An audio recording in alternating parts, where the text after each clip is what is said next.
ব্যাপার বন্ধু, এভাবে ঝুলছো কেন? ঝুলছি কি আর সাধে? বন্ধুরা আমাকে নিয়ে হাসাহাসি করে আমি নাকি রোগা আর বেটে। পৃথিবীতে অনেক বাচ্চাদেরই এই পরিস্থিতির শিকার হতে হয়। তাই জন্য আমাদের সামাজিক দৃষ্টিভঙ্গির পরিবর্তনের প্রয়োজন। অভিভাবকদের উচিত তাদের বাচ্চাদের পুষ্টিকর খাবারের প্রতি দৃষ্টি দেওয়া ও তাদের শারীরিক বিকাশের জন্য ব্যায়াম, খেলাধুলা, যোগাসন ইত্যাদির দিকে নজর দেওয়া। অনেক বাচ্চারাই আছে যারা জিনগত এই পরিস্থিতির শিকার হয়েছে। তাদের জন্য আমাদের সামাজিক দৃষ্টিভঙ্গির পরিবর্তনের প্রয়োজন। যে যেরকম তাকে সেইভাবেই গ্রহণ করতে হবে। যদি কোনো বাচ্চার সঠিক পুষ্টির অভাবে হয়ে থাকে, তাহলে তার সমাধান কিভাবে হবে পরবর্তীতে ছাত্ররা তার প্রদর্শন করছে।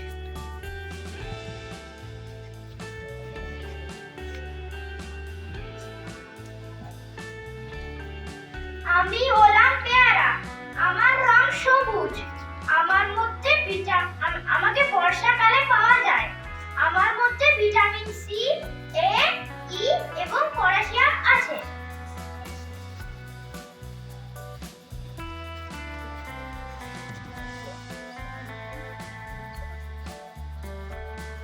আমি হলাম লেবু, আমার রং কমলা, আমাকে শীতকালে পাওয়া যায়।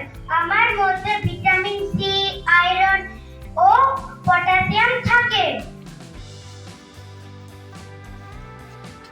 আমি হলাম আম, আমার রং হলুদ, আমাকে গ্রীষ্মকালে বেশি পাওয়া যায়। আমার মধ্যে ভিটামিন এ, পটাশিয়াম, ম্যাগনেসিয়াম থাকে। আমি হলাম কলা, আমার শীতকালে বেশি পরিমাণে পাওয়া যায়। আমি পেঁপে, আমার গায়ের রং সবুজ, আমার মধ্যে ভিটামিন সি, ভিটামিন এ এবং ভিটামিন ই থাকে। আমাকে সারা বছর পাওয়া যায়।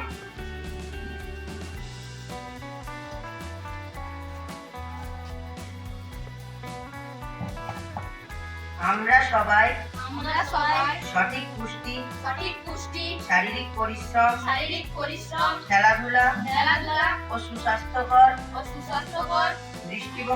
দৃষ্টিভঙ্গির সাথে সবাইকে বন্ধু বলে ভাববো।